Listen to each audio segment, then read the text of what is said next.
Apa jadinya jika kasus pembunuhan yang memiliki saksi sangat banyak, yaitu sebanyak 75.000 orang saksi?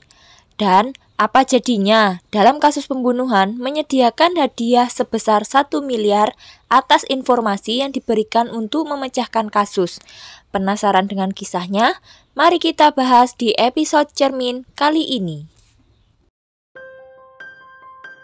Hai semuanya, kembali lagi ya di Cermin atau cerita-cerita menyeramkan yang ada di internet.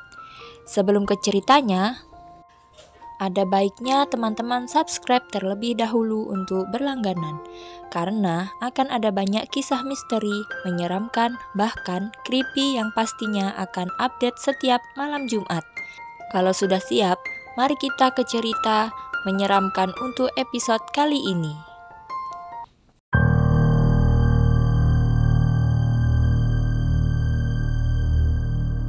Pada tanggal 9 September 1996, di Jepang pada saat itu sedang mengalami musim penghujan.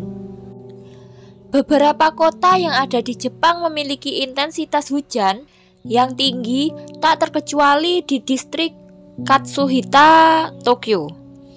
Di sana tinggallah sebuah keluarga kecil yang terdiri dari sepasang suami istri, yaitu seorang ayah yang bernama Kenji Kobayashi dan seorang ibu. Karena kurangnya informasi, kita sebut saja dengan Nona Kobayashi. Mereka memiliki seorang anak perempuan yang bernama Junko Kobayashi. Diketahui, Junko merupakan seorang mahasiswi semester akhir jurusan bahasa Inggris di Universitas Sophia yang ada di Tokyo, Jepang. Sedangkan kedua orang tua Junko merupakan karyawan yang bekerja di Tokyo, Jepang. Jadi, pada saat itu hujan terus-menerus mengguyur Tokyo sejak pagi hari. Kenji, ayahnya Junko, tetap berangkat kerja meskipun pada saat itu hujan sedang turun. Seperti yang kita tahu ya, di Jepang itu tingkat kedisiplinannya sangat tinggi, sehingga hujan pun bukan jadi halangan untuk pergi kerja. Ibunya Junko, Nona Kobayashi, dikabarkan bekerja pada sore hari, sedangkan paginya dia disibukkan dengan pekerjaan rumahnya seperti ibu rumah tangga pada umumnya. Sedangkan Junko, karena kondisi di luar hujan dan dingin, dia pun masih berada di kamarnya. Entah dia melanjutkan tidurnya atau hanya mager dan bermalas-malasan di tempat tidur. Hujan pun terus mengguyur sampai dengan sore hari. Bukannya berhenti, akan tetapi hujan semakin sangat lebat. Sekitar pukul 15, Junko pun beranjak dari kamarnya dan berencana akan pergi mandi. Di saat yang sama, ibunya Junko, Nona Kobayashi, akan pergi bekerja. Junko pun turun dari kamarnya yang ada di lantai 2 ke kamar mandi yang ada di lantai bawah. Di lantai bawah, Junko berpapasan dengan ibunya yang sedang menuntun sepeda dan akan berangkat kerja. Mereka pun saling bertegur sapa. Dalam percakapannya, Junko bertanya kepada ibunya, apakah ibu akan tetap berangkat kerja menggunakan sepeda meskipun hujan deras? Ibunya pun mengiyakan pertanyaan Junko karena memang sudah menjadi kebiasaan ibunya berangkat kerja dengan mengendarai sepeda. Ibunya pun pergi keluar rumah tanpa mengunci pintu rumah, dan tinggallah Junko seorang diri di rumah. Junko pun pergi untuk mandi. Semula, kondisinya sangat baik-baik saja.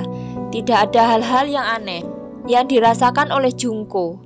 Sampai beberapa saat setelah ibunya pergi kerja, tanpa mereka sadari seorang pria misterius sudah mengintai mereka dan berdiri tidak jauh dari rumah mereka.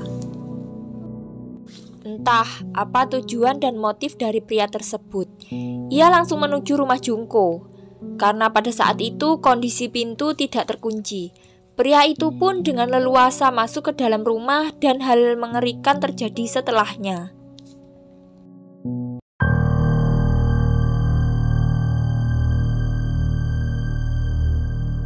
Pada tanggal 9 September 1996, sekitar pukul 16.15, seorang pejalan kaki yang tidak diketahui identitasnya, sebut saja Fulan, melintasi jalan di distrik Katsushika, tepatnya di depan rumah Junko. Tidak ada hal-hal aneh yang terjadi di sana. Orang-orang seperti biasanya lalu lalang melintasi jalan tersebut. Sampai berselang 20 menit kemudian, tepatnya pukul 16.35, Fulan kembali melintasi jalan tersebut dan tepat di depan rumah Junko. Fulan melihat sekumpulan asap yang membumbung dari lantai 2. Sontak saja, Fulan terkejut karena semakin lama api semakin membesar. Kejadian tersebut juga disaksikan oleh orang-orang yang lalu lalang di jalan itu. Fulan pun langsung menghubungi pemadam kebakaran tepat pukul 16.39. Lebih dari 1 jam, regu pemadam kebakaran berjibaku untuk memadamkan api yang melahap seluruh isi rumah. Akhirnya, api pun dapat dipadamkan tepat pada pukul 18 waktu setempat. Sayangnya, meskipun api dapat dipadamkan, akan tetapi seisi rumah sudah hangus terbakar. Dengan segera regu pemadam dan pihak kepolisian pun masuk ke dalam rumah untuk mengevakuasi korban. Mereka pun menelusuri setiap sudut rumah hingga tepat di lantai 2. Regu pemadam pun menemukan seorang korban perempuan yang tak lain adalah Junko Kobayashi. Kondisi Junko pada saat ditemukan terlihat sangat mengenaskan. Bagaimana tidak, Junko ditemukan dengan kondisi tubuh yang dibungkus selimut. Mulut dan tangan Junko diplaster dengan sangat kuat, sedangkan kakinya diikat dengan menggunakan stocking. Polisi memastikan kalau Junko bukan meninggal akibat kobaran api. Polisi juga menemukan luka tusukan di 6 tempat berbeda di leher Junko. Bagian tusukan terbanyak ada di bagian leher sebelah kanan. Polisi meyakini bahwa Junko diikat dan dibungkus oleh pelaku setelah ia menghabisi nyawa Junko.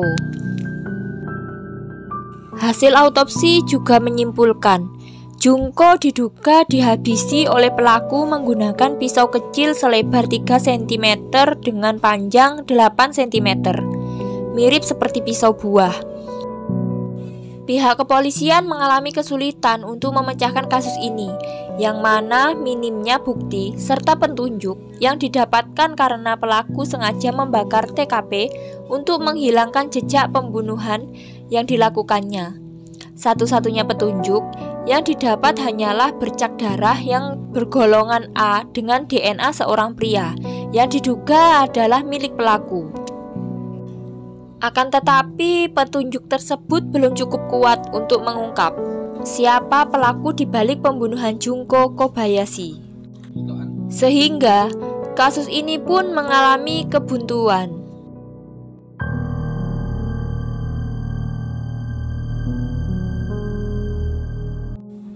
"25 tahun sudah berlalu, tapi pembunuhan Junko Kobayashi yang dibunuh dengan sadis pada September 1996 silam belum juga berhasil terungkap. Jangankan penangkapan, jejak pelaku saja seperti hilang ditelan bumi.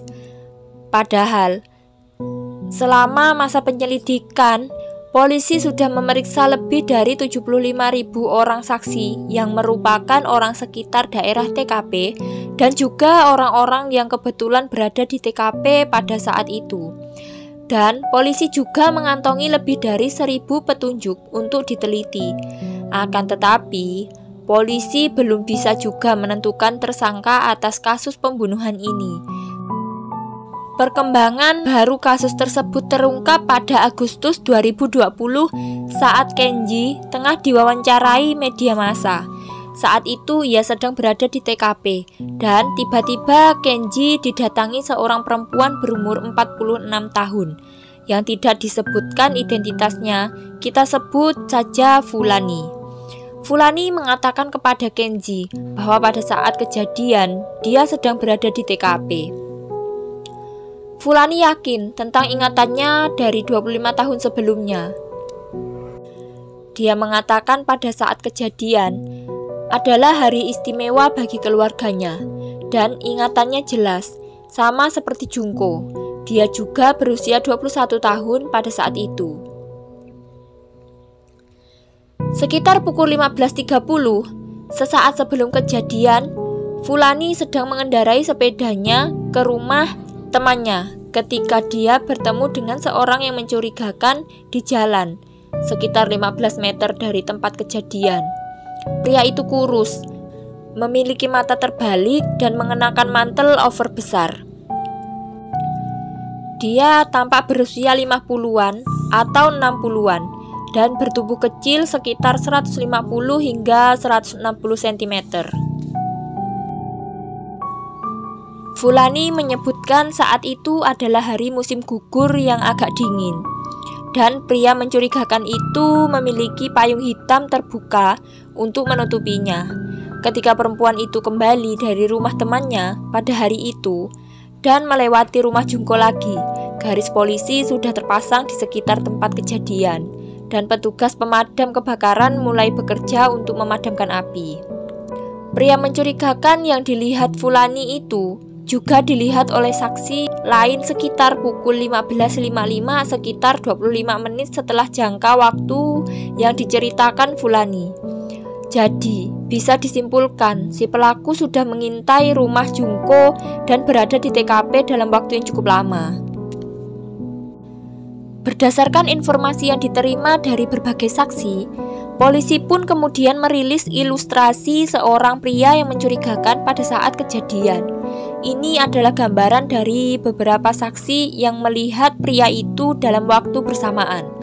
Bahkan, polisi sampai perlu membuat ilustrasi 3D untuk menggambarkan situasi kejadian. Video ini diproduksi ulang oleh Departemen Kepolisian Metropolitan Jepang dan bisa diakses oleh publik. Berdurasi 1,5 menit merujuk foto, peta, dan keterangan sejumlah saksi pada waktu itu.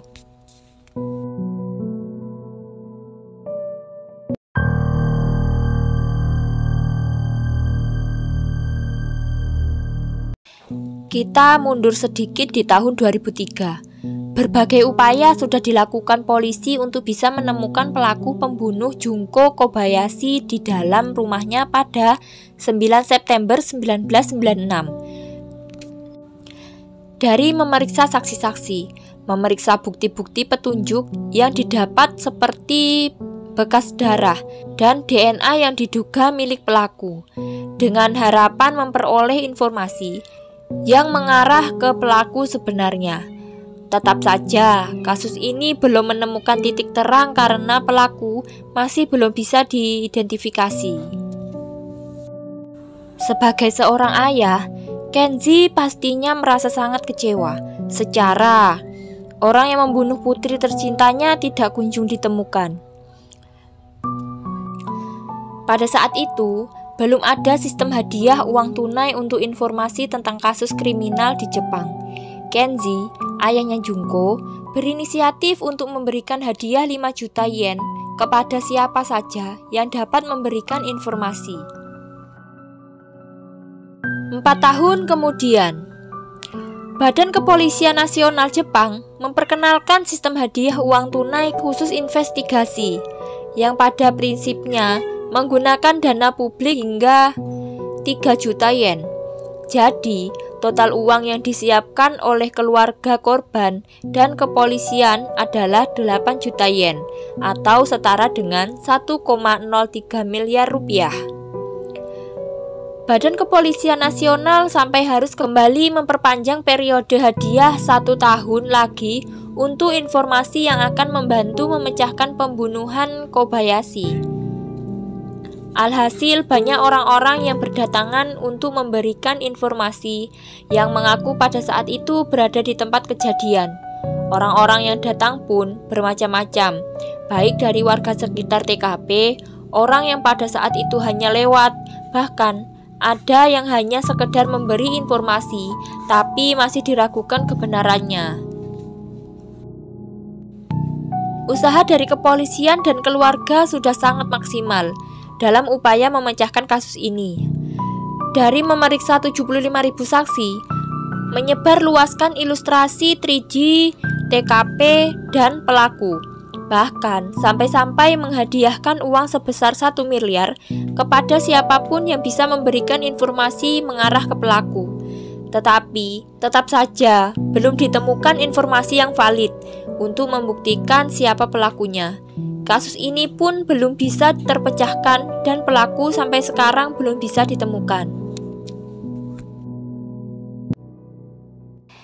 Terima kasih sudah menonton kisah kali ini.